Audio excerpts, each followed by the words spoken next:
We greatly appreciate your attention today. My name is Joseph Mikett. I am the Director of the Energy Security and Climate Change Program at the Center for Strategic and International Studies, a Washington, D.C. based think tank.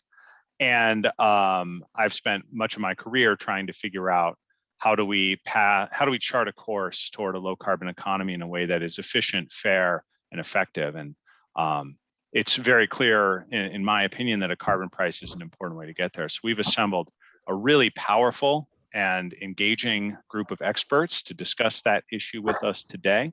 Before we begin, I will offer a couple introductory comments just to give you a sense of where I think we find ourselves.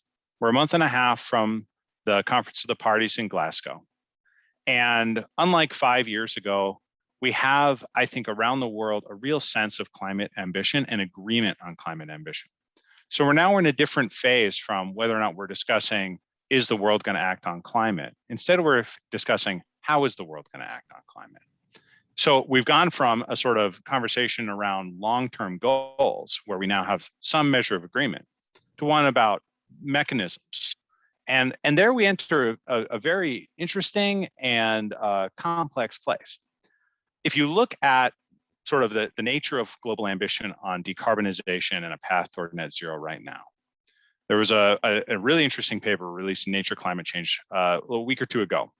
Net zero goals around the world cover about 72% of emissions. Those countries that have made those pledges don't exactly know how to get there yet, but if those goals are met, the science tells us that we can anticipate global warming at the end of the century between 2 and 2.4 degrees C. And that's within spitting distance, in my opinion, of the long-term goals of the Paris Agreement of keeping global warming well below 2C. So what helps us meet that target? Well, faster early emissions reductions and the achievement of those net zero goals. And perhaps they're spreading to the remainder of global emissions. And when we think about the tools that allow us to get to fast emissions reductions, carbon pricing, whether you're talking to an economist or a business leader or a policy analyst such as myself, is one of the first tools that people think about. If we look at I spent some time visiting the Carbon Pricing Leadership Coalition's dashboard this morning, where they report 64 initiatives are being tracked worldwide on carbon pricing, covering 11.6 gigatons of CO2 equivalent emissions, which amounts to about 20%, little over 21% of global emissions for 2021.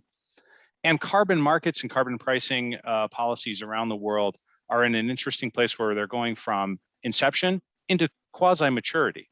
In the EU, carbon prices have recently neared $60 per ton, or 60 euros per ton. And the outlook for the next decade shows that the EU cap and trade market being an important tool in achieving the Fit for 55 2030 goals.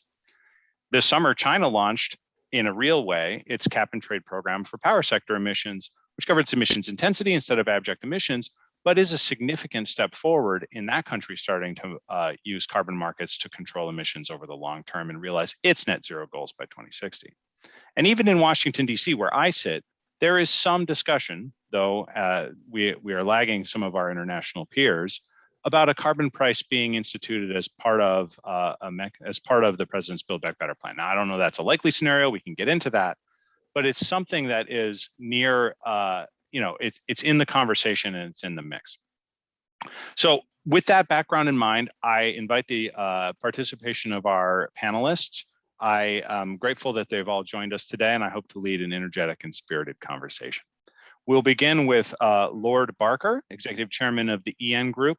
And our opening question is, what role do you see carbon pricing playing at this moment, and particularly with respect to international ambition toward net zero and all the activity of the fall regarding the UN General Assembly and the COP coming up in 6 weeks? Thank you, and I look forward to your comments. Thank you, Joseph, and great to be with you for this very interesting panel. So yes, I'm Greg Barker. I'm the chairman of EN Plus, which your viewers may not have heard of before, but we are actually the world's largest producer of low carbon aluminium and the biggest private sector hydropower group. Hydropower, big electro dams. When we say we're large, the Hoover Dam has an output of about 2 gigawatts of electricity. We have about 16 gigawatt sort of electricity coming from our dams. And so we're a big producer of clean electricity that we primarily use to make very low carbon aluminium. And aluminium is a very important commodity for that low carbon economy that we're trying to build: electric vehicles, renewable energy infrastructure, sustainable packaging, etc. And that places us really right at the forefront of trying to help build this low carbon economy and push the low carbon agenda. It's very interesting because we operate in a market which is a great example of where a lack of a carbon price is inhibiting a shift to a low carbon economy. Because aluminium, as I said, is a very essential tool for so many applications in low carbon goods and infrastructure. But the metal itself can be deployed. It's how you make it. Typically, about 60% of the world's aluminium comes from China, where they use coal-fired electricity to make it, which means it's about up to 18 tons of carbon for every ton of aluminium that they produce, versus the M Plus group, because we use a clean energy input, it's less than 2.5 tons to make a ton of aluminium. So you've got 18 versus 2.5. Yet at the moment, there's barely any price differentiation whatsoever. So if you're a manufacturer, you just go to the, your easiest supply, but the cost of carbon is not reflected at all really in the price, only in very small premiums. But if we're really to shift the world into a place where the market puts a price or a cost, recognizes the cost of all that carbon pollution, we need something else to change. And it's obviously not just the aluminium industry, but for all of the key industries that are going to be part of the global economy through to 2050. And that is the real challenge. So we are naturally strong supporters of putting a price on carbon. The question is, how do you do that? Now, in my life before being in industry, I was actually the UK climate change minister for 5 years under Prime Minister David Cameron, and had direct responsibility for the administration of the EU emissions trading system, which when I took over was very much in the doldrums. But I was also part of that policy making world, which recognized that putting a price on carbon was essential, but was in a quandary how to do it. And the practical reason why it hasn't happened is the unintended consequences of putting a price in carbon. And here in Europe, we're actually witnessing that right now. We're seeing a spike in gas prices, and we're seeing a shouts of horror from policymakers, from consumer champions, from the public at the prospect of rising heating bills. Because the reality is, certainly in the UK and across much of Europe, industry, but also individual consumers are still having to pay a bill for their heating and their power, which still has a significant carbon element, gas. Now, it's a lot better than coal, but it still has a carbon element. So you have to think through, in pushing up the cost of carbon, how are you going to avoid the unintended consequences of either making industries you want to continue uncompetitive, or how are you going to avoid hitting the consumer? So you need to be a lot more nuanced. Now, the good news is 10 years ago, there were no alternatives to do that. You were going to hurt people, and there was pretty little you could do about that. I think now there are technologies available, there are clean energy sources available that you can make the switch.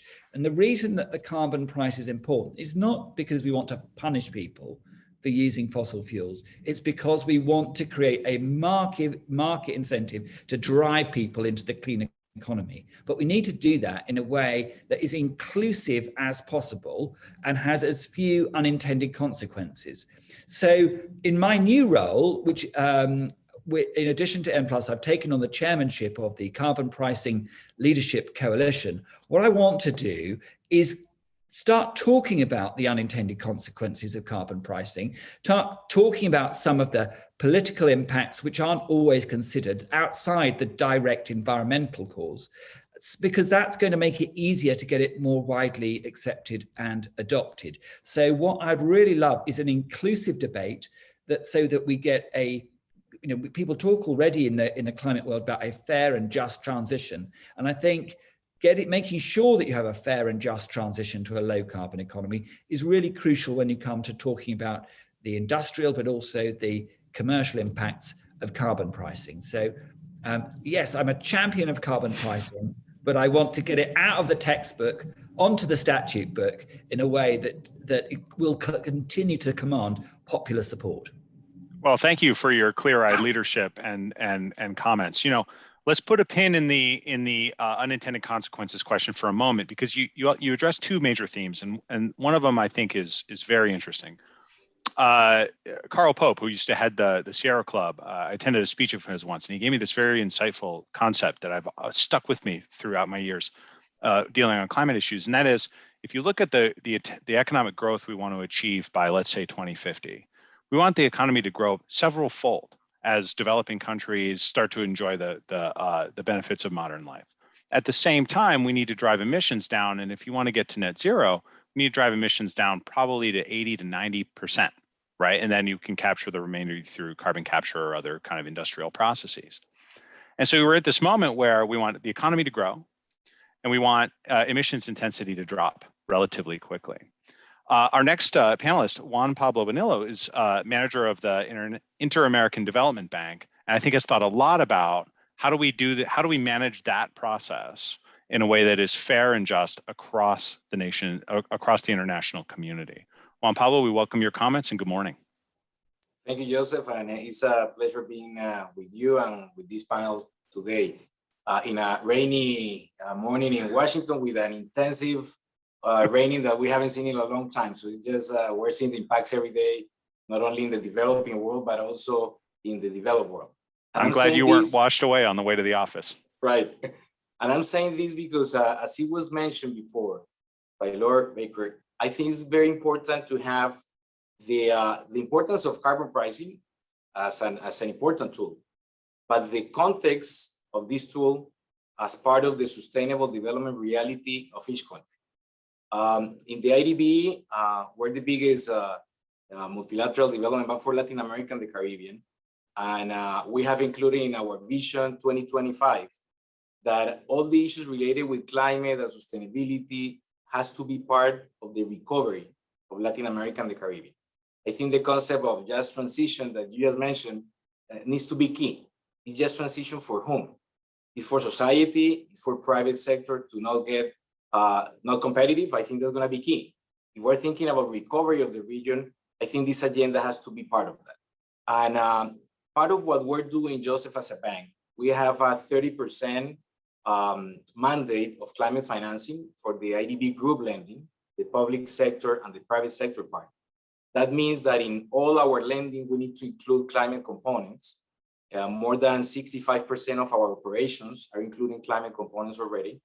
And from the private part, we're in about 50% already. So that's an important signal. It's the mainstreaming of climate in the different operations that we do. But beyond that is how we support the countries of Latin America and the Caribbean in the process of formulation of the NDCs after Paris, how to start thinking about long-term strategies. We have about 6 countries in the region. 3 have submitted already the long-term strategies to the UNFCCC with the support of the bank. But I think it's key to understand the national context based on Article 2 of the Convention, common but differentiated responsibilities. And you can talk about decarbonization in some countries as part of their development. Better jobs, green energy, electromobility, better rural development. When we talk about land use, we cannot talk isolated about avoiding deforestation in our region. We need to include that as a broader agenda of rural development and how to reduce poverty in rural areas. But at the same time, if you visit the countries of the Caribbean, Central America, coastal cities in my country, Colombia and others, the agenda is adaptation. It's how we're going to adapt to this. So at the end, if you implement a carbon price, I think it's a good instrument, needs to be part of a tool of instruments, regulation and others. But the use of the carbon tax is going to be key as part of the just transition. We're going to use it for social issues, or we're going to use it for example, adaptation works. I was telling to you before starting that the most important civil work in DC right now, I'm a civil engineer, by the way, by training. is the big box culvert that is costing about $5 billion in DC to avoid flooding in DC. That's an adaptation measure. So it's just to give you an idea of what all the cities in our regions are going to have to do to update urban drainage, for example, to have better planning for the future. So to summarize, I think it's an important tool, of course. Carbon pricing has to be adapted for the private sector. I can refer to that in later, how we're working from bidding best to provide incentive for private sector, and needs to be linked with the social issues to be fit into the political economy of our countries. And something that is key, but I'm sure Mauricio will talk about that, is the role of the ministers of finance and planning in this agenda in our region and in developing world in general. Thank you. Thank you, and we welcome your participation. Dr. Murcio Cardenas is co-chair of the CPLC, the Climate Pricing Leadership Coalition, task force for net zero goals and carbon pricing. Dr. Cardenas, what is your view on carbon pricing as a tool to achieve net zero, part of a package, or necessary and sufficient? So part of a package. So first of all, thank you very much, Joseph, and I'm delighted to be here with the rest of the panel. As a way of introduction, I am a senior research scholar at Columbia University's Center on Global Energy Policy, and I'm a former finance minister of my country, Colombia, where I'm actually now speaking from. I was very intrigued by the comment made by Lord Barker on we have to move from the textbook to the statutory books, and that's absolutely true. In my own personal experience, I did it the other way. As finance minister, I made sure that the carbon tax was introduced in our tax statutes, and now I'm writing textbooks, and I'm writing textbooks on these issues, basically to inform the audience of people working at finance ministries, at planning ministries, at central banks. We just released a book with Juan Pablo Vanillo, basically illustrating the audience in Latin America on things that Latin American countries had done right in terms of reducing carbon emissions and things that are still pending. So recently I was chair of the net zero goals and carbon pricing task force convened by the Carbon Pricing Leadership Initiative, Leadership Coalition. And we just launched our report yesterday. So it's very timely that we're having this event. And I would say, to go back to your question and make a comment about this, that certainly carbon prices are part of the solution. They're not the only solution. It's a combination of forces that need to be in place. But speaking about carbon pricing, it is clear that the world has to be very aware of the sense of urgency in terms of the reduction in emissions. I mean, I heard this last report very loudly that we are now 1.1 degrees Celsius above the pre-industrial levels, and we can get to 1.5, which is that threshold that gets us into deep trouble by 2025, which is relatively soon. And so we need to act expeditiously to make sure that we reduce carbon emissions. So it's no longer about the low-hanging fruit or the low-cost emission reductions. We need to act in a very comprehensive way, very quickly.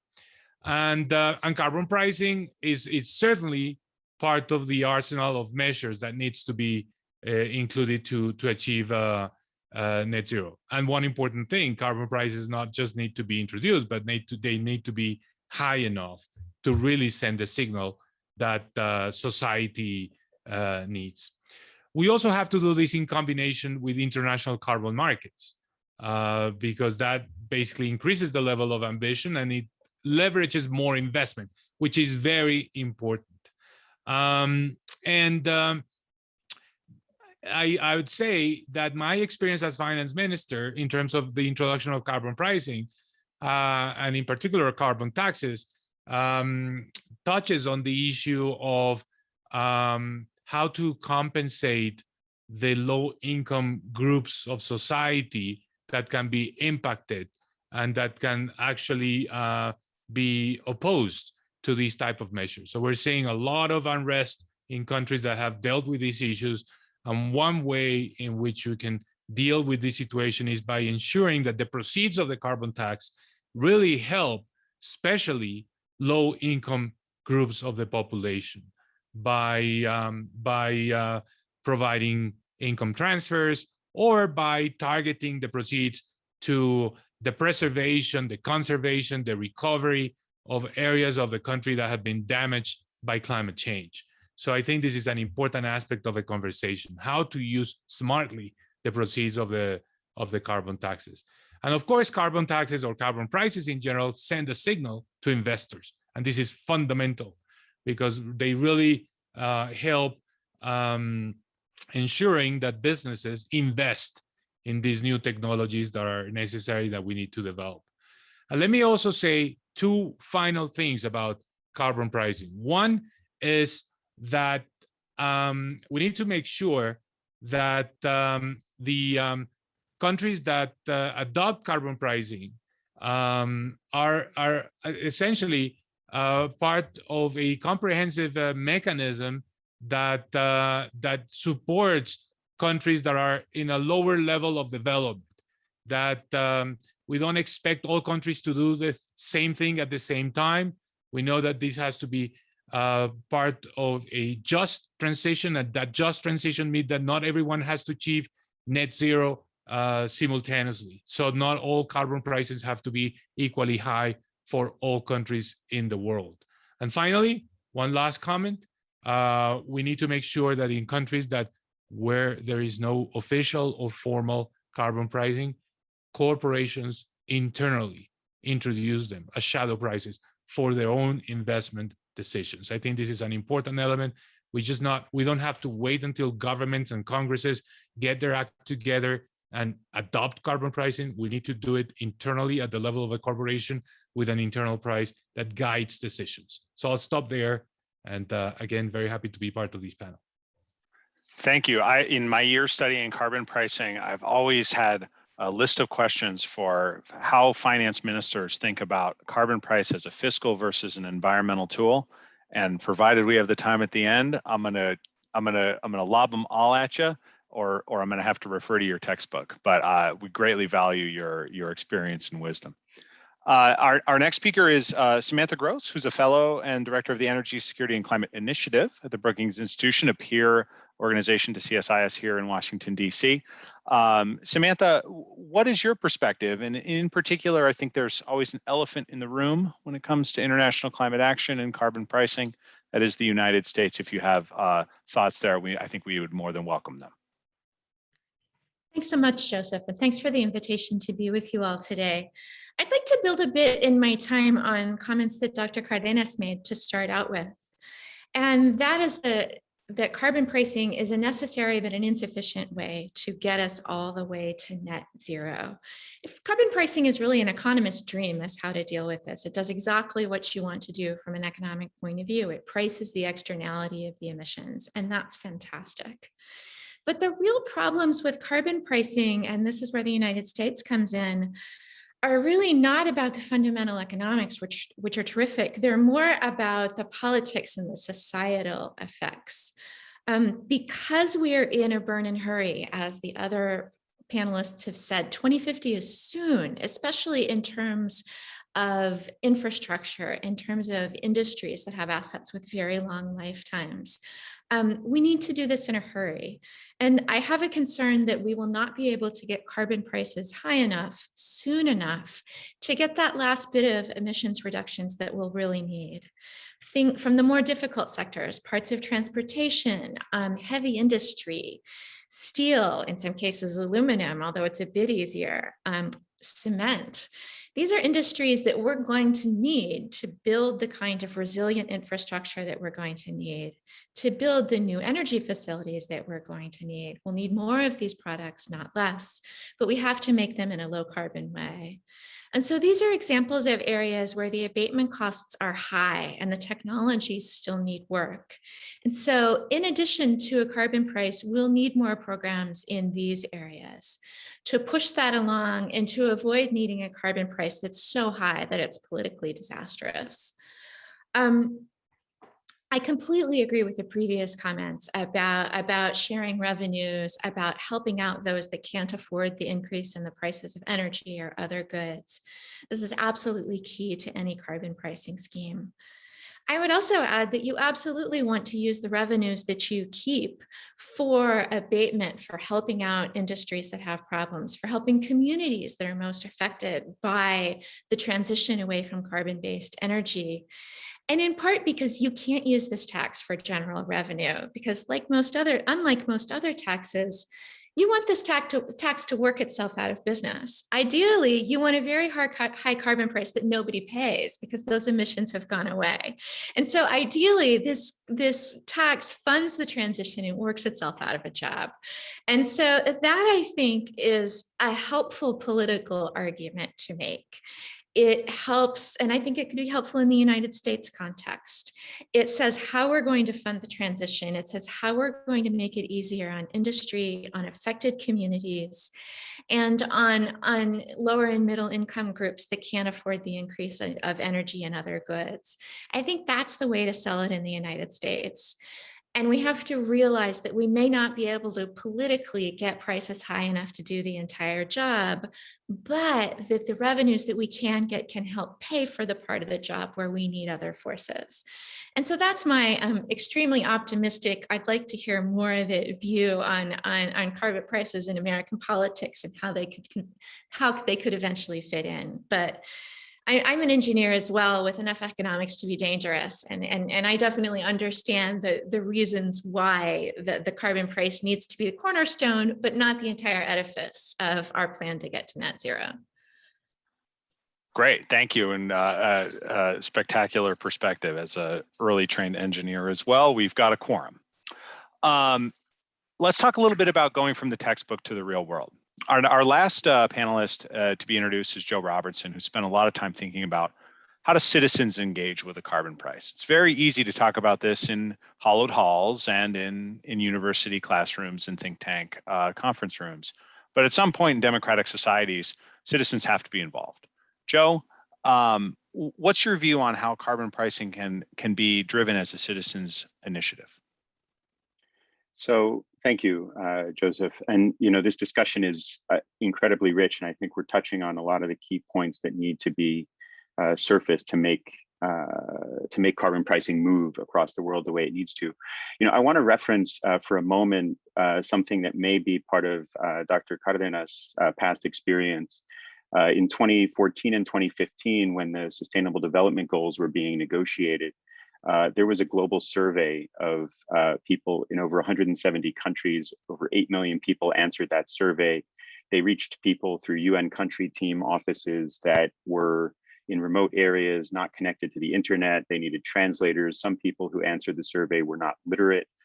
They captured a very wide view in the My World survey. And the biggest takeaway from that survey was that when you talk to ordinary people, their ambition for what policy should do is much higher than a lot of public officials' ambition. And I think the leadership that certain countries, I think including Colombia, showed in pulling together the Sustainable Development Goals came in part from the momentum that was generated by this recognition that ordinary people thought all goals should be sustainable, not one sustainability goal among other goals. And now we're in that world where we're thinking, how can we make societies work? And I reference that because I think when we talk about net zero and we talk about the race to zero, we're not just talking about what are the things people who care about climate change hoping for. We're talking about a livable world, a world in which you're not going to suddenly have the water that's, a half mile from your house in your living room, where you're not suddenly going to have, dried out forest 50 miles away, leading to the destruction of your home in your town, where we're not talking about the simultaneous collapse of multiple food growing regions at the same time, which we are very much talking about right now. You know, that's estimated by scientists to be coming in the next 2 decades, maybe in the next few years even, as things are accelerating. So we're talking about a livable world. And what we find at Citizens Climate is people want to talk to their representatives in government about how to get there. And they want prices on pollution. I have never met a person who, when they talk about who should pay the cost of pollution, thinks that nobody should pay the cost of pollution. Because first of all, they know that they're already paying it. They know that there are illnesses that come with it. They know there's environmental destruction that comes with it. They know there's environmental injustice. You know, people who live in privilege and don't suffer environmental injustice do feel, when they're aware of it, that it undermines the integrity of their society or their economy or their political system to allow that to occur. And so we have a lot of work to do in that area, but I would start from the premise that ordinary people want all of these things solved, and they expect that people are solving them. And so where that's not happening, they want to talk to them. And I'd say, you know, over the last couple of years, we've now moved into a completely different space in terms of the fiscal threat from major nature-driven shocks. A couple of years ago, we were talking about, you know, we're at 30 times the disaster costs of 1980 per year. Now we're talking about trillions of dollars. I don't think anyone anticipated in December of 2019 that the United States would mobilize $6 trillion in a matter of weeks in the spring of 2020. That was not even, there was no historical precedent for anything like that happening. And then it happened very quickly and everybody understood why it had to happen. So we're in a different world. And based on this point, I think it's, you know, it's also important to think about some of the issues raised, the unintended consequences. You know, we can put a price upstream, so it's administratively easy to cover everyone, so that all of the molecules that will generate pollution are covered. And we can return revenues to households so that as the price rises, that price increase doesn't fall on people who can't afford it and who actually have no leverage to make the choice about where they get energy. You know, the vast majority of people have no leverage there, even if they have investments in mutual funds or in portfolios that include fossil fuel stocks. They don't really have control over what the market does.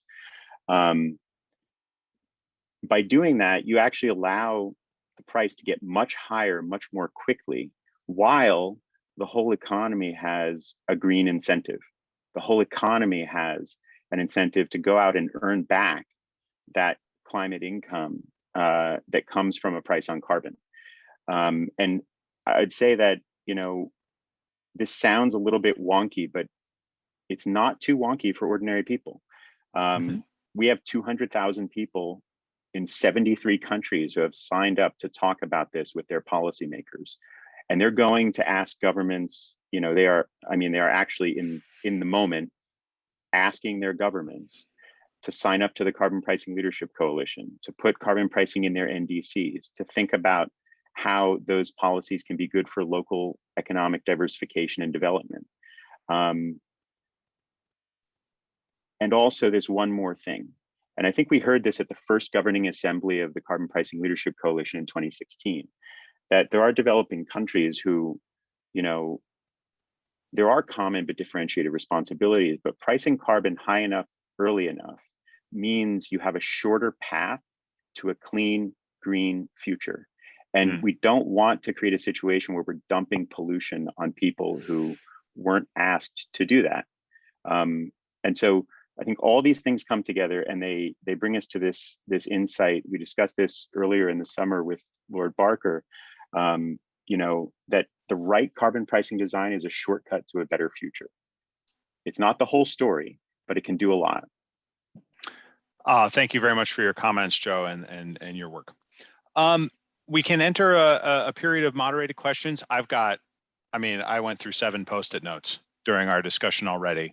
But I invite our audience to submit questions via the Q&A function or the chat function, whatever works. We'll try to make sure that we attend to your curiosity as well, but I get to take moderator's prerogative. There's a couple themes I'd like to touch on. The first is communication of the rationale behind carbon pricing. And I think that can happen in a couple ways. It happens rhetorically and politically, but it happens in practice too, as we set up these systems and they start to work.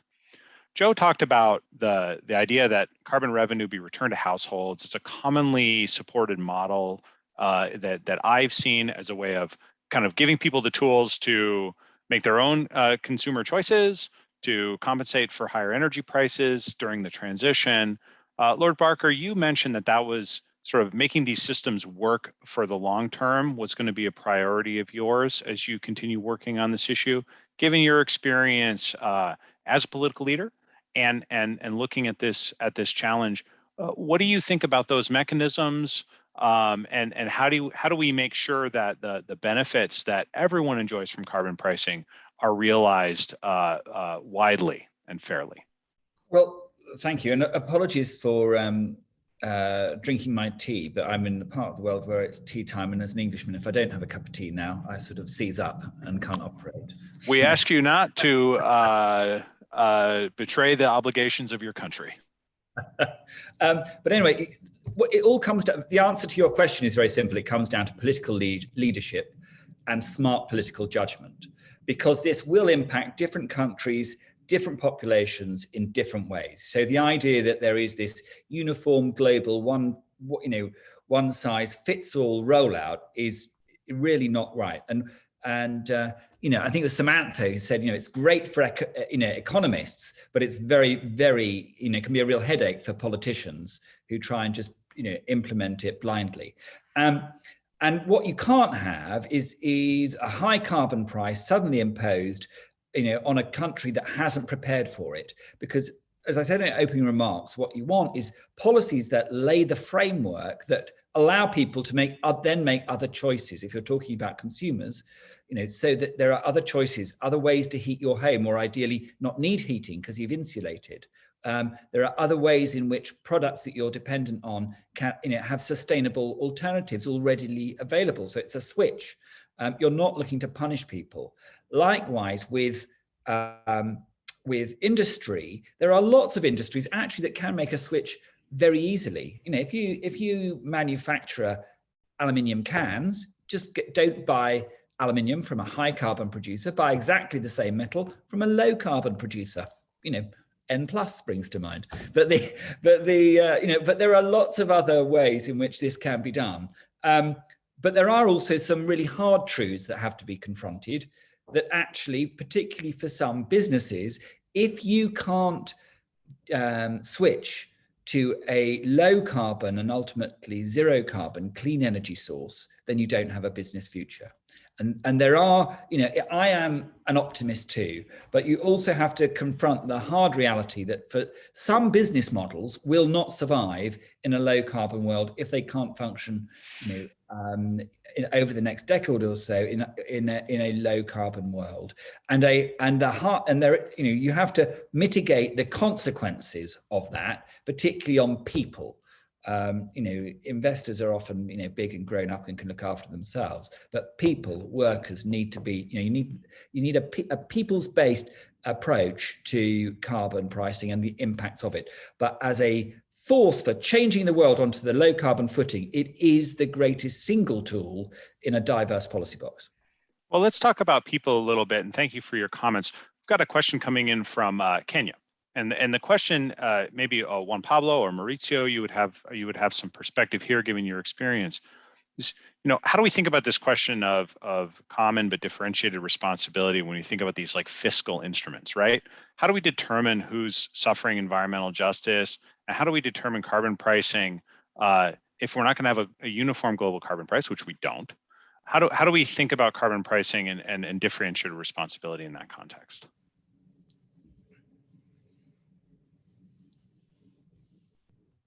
You want to go first, Juan Pablo?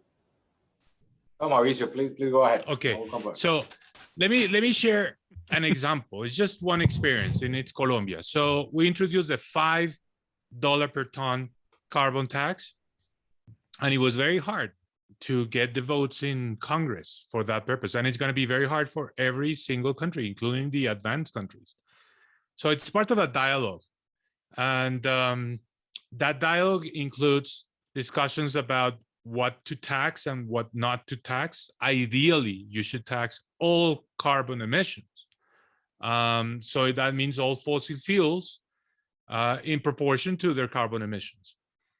In the conversation here in Colombia, turned out that there was a lot of resistance to introduce the carbon tax on natural gas that goes to homes. It was accepted that it would be taxed in the case of refineries and the petrochemical industry, but not in the residential consumption. So we had to be receptive to that, and that was exempt. And that I say that with some sense of regret, but also saying that's realistic. That's what made the tax possible. Now the discussion on the proceeds. And by the way, the tax base of the Colombian tax is better than all the other taxes in Latin America. They have more exceptions than here. But let's talk about the proceeds. So the proceeds also mean that you need to use this in a smart way, in a way that addresses real issues. So for example, we had a big problem with deforestation associated with the conflict and drug trafficking, illicit crops. So we said, well, let's earmark some of the proceeds to the restoration, the preservation. And that was an important element that secures some votes and some support of some sectors. But also, a lot of people live in coastal areas, and people in coastal areas are basically seeing the effects of the increase in sea level. So that means also support for communities that need to invest in protecting themselves. So that's also the type of conversation. So you have to be open to that. And of course, Congress is the natural place to have those conversations. So I think it is possible. But you need to be flexible on both sides, tax bases and proceeds. Thank you, Juan. Pablo, what are your thoughts? And when I think about making this happen, it's like, can it happen iteratively? Do we have to get it exactly right the first time, or does the context change as the decades go by? Joseph, I think the situation of each country is different. And if you go to Latin America, it's totally different. If you go to a country of the Caribbean, I mean, Barbados, for example, they have a key program led by the Prime Minister that is roof to roof. Right? It's adaptation based on all the different sectors. We have an important program of coastal management that is linked to all the activities there. But at the end, I think the role of MDBs, of the multilaterals, needs to be linked to complement those tools and see if a country moves to do the carbon taxing with all the dialogue that Mauricio described, how our instruments could complement the use of proceeds to create more impact. So for example, we're talking a lot about how make firms not suffer and be competitive. So what instruments can an MDB for developing countries develop for private sector firms? So IDB Invest, for example, our private sector arm, is developing already sustainability-linked loans and is in the process to develop sustainability-linked bonds to support companies in the region to do that transition. So if you put a carbon tax in one of our countries, you also need to start thinking about the different instruments that you're going to provide for private sector. A good example that I always mention from BidInvest was in Chile. We had a private sector energy firm, requesting BidInvest a loan for, I think it was solar, but they need to close the coal power plants in 2040 in Chile. And BidInvest said, listen, as part of the transition, if you close the coal plants before, I could use some blended financing that we have to reduce the interest of the solar lending.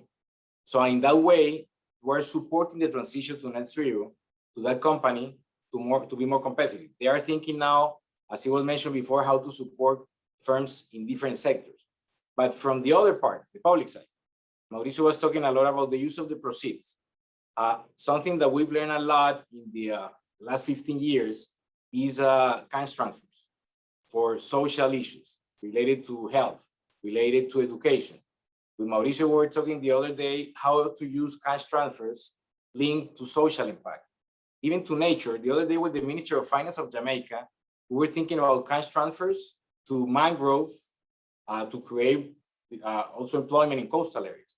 So if you can use some proceeds from a tax, carbon tax, and complement that, for example, with a conditional and non-conditional transfer from us, that will create way more impact. At the same time, I'm not just making the parallel with two examples, one for private sector firms, another one just to support people in that concept of just transition.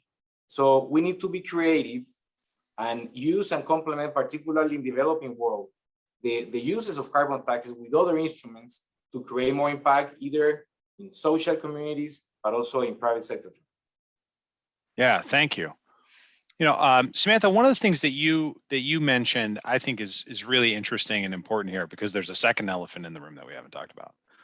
Lord Barker's sitting in front of a bunch of rolled aluminum, and you mentioned this need for the decarbonization challenge. Like, there's just a material need here, right? The things that we use to build infrastructure around the world have to be low carbon if we're going to have a net zero economy by the middle of the century.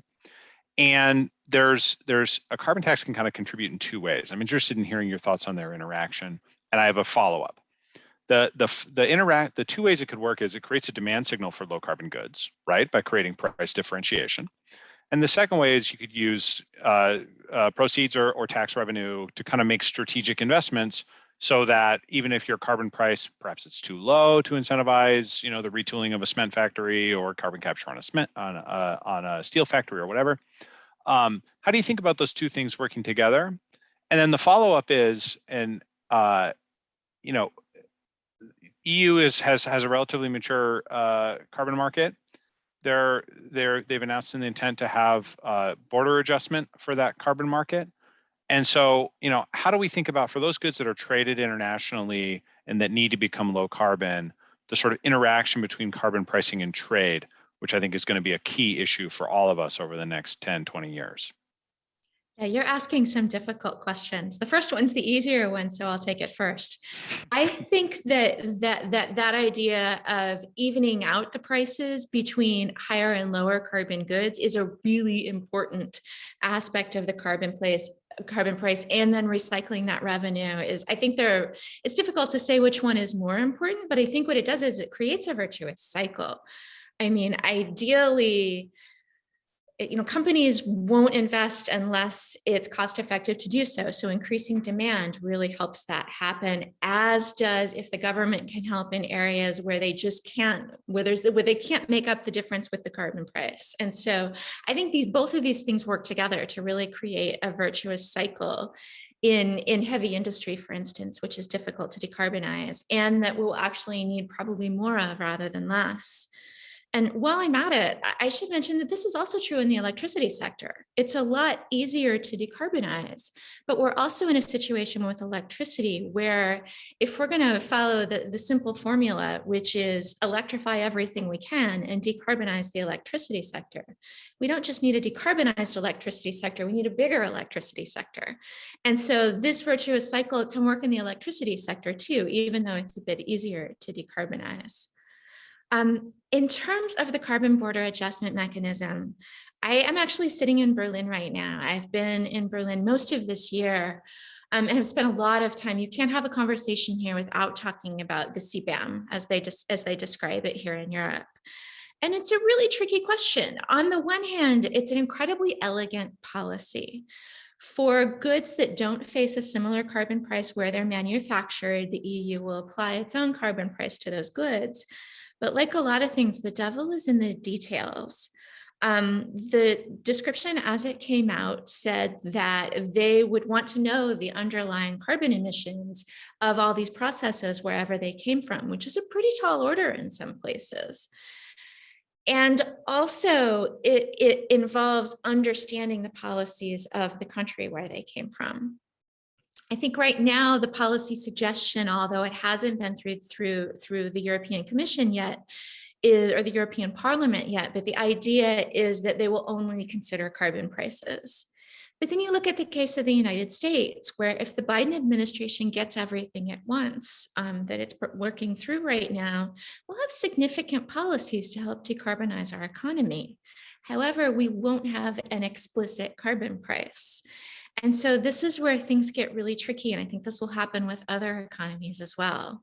Should the US have a carbon price? Yeah, it would be simpler, easier, would certainly send the signal in the right direction.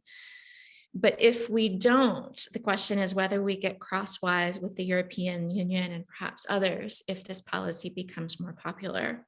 Right. Another quick question about all this is how this works out with the World Trade Organization. Everyone I talk to here on this side of the pond says that they can work it out with the World Trade Administration. However, a World Trade Organization. But when you look at the US side and US proposals to do its own similar CBAM, it's really hard to figure out what that adjustment would be when we don't have an explicit carbon price.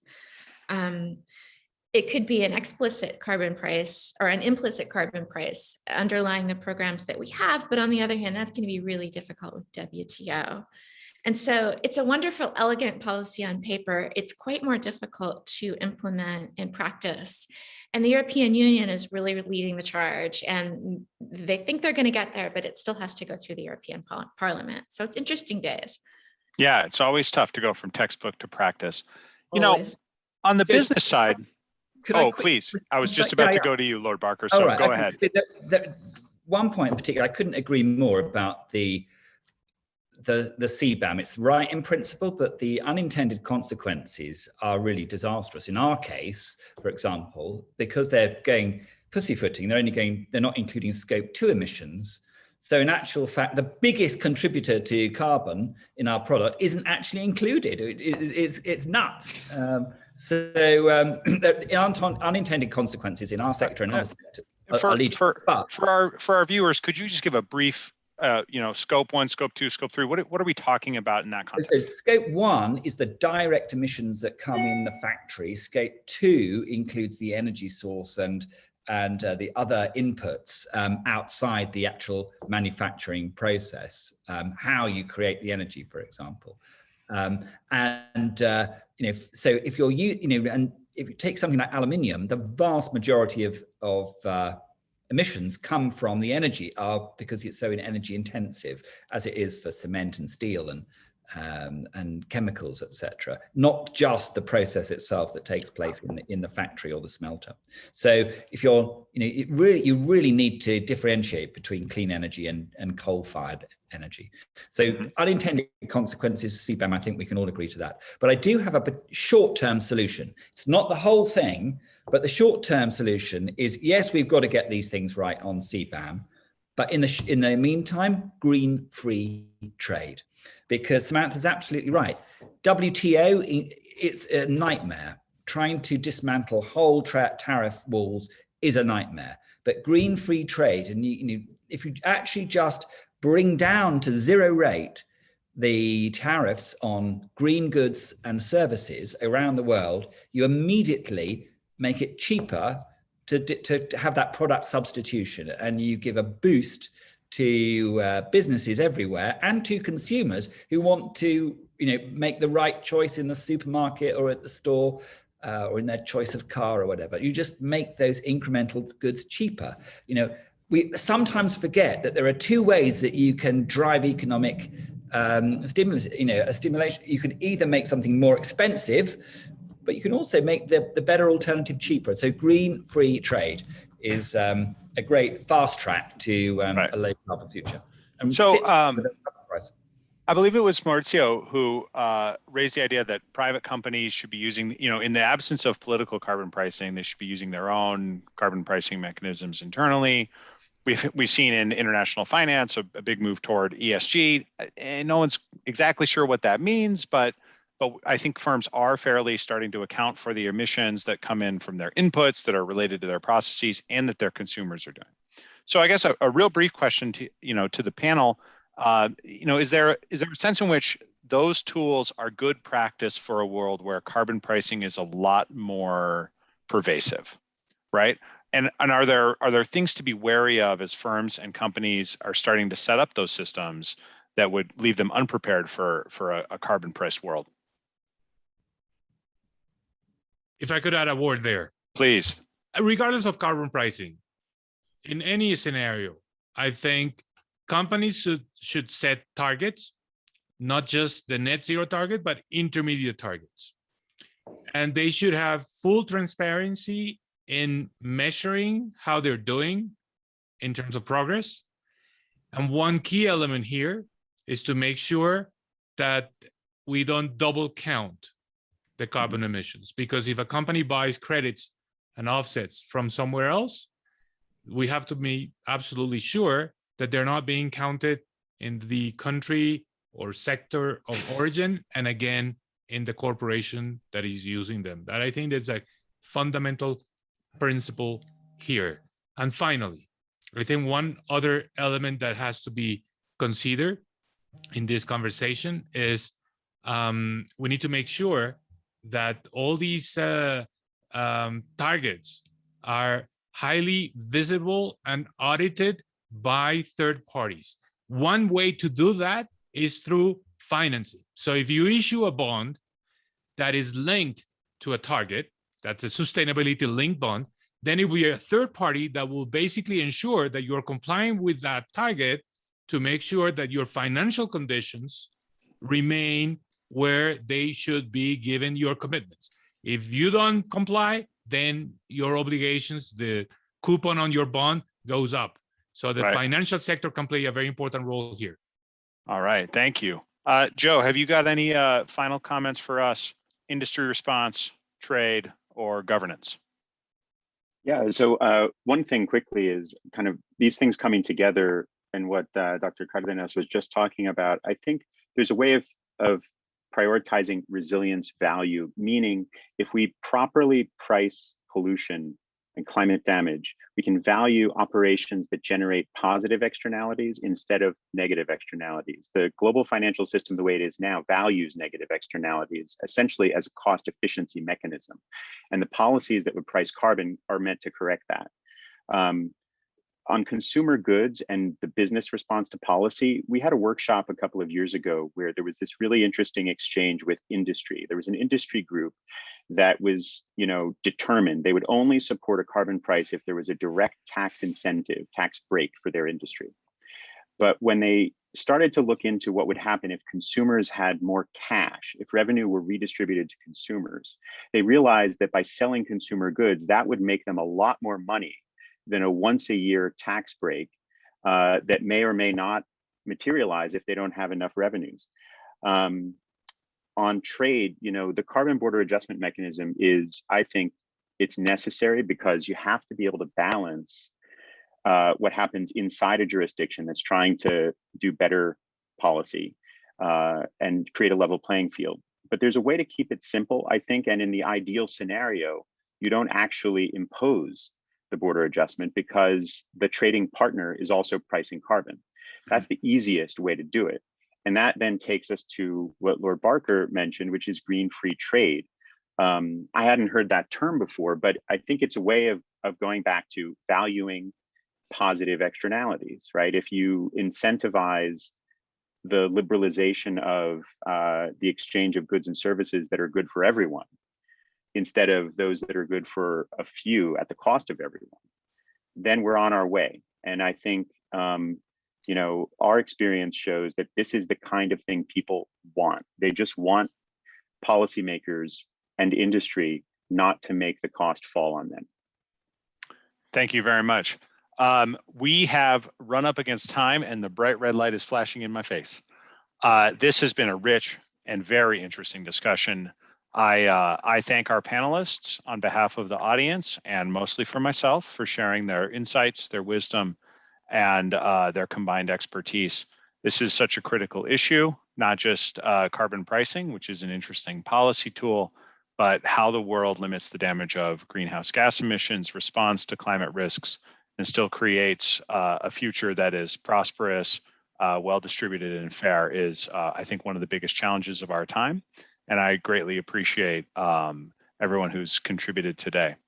With that, I believe we will sign off, absent objection from the panel, and we wish everyone in the audience and our experts a lovely day. Finish your tea, Lord Barker, and we will see you all down the line. Thank you again. This is the end.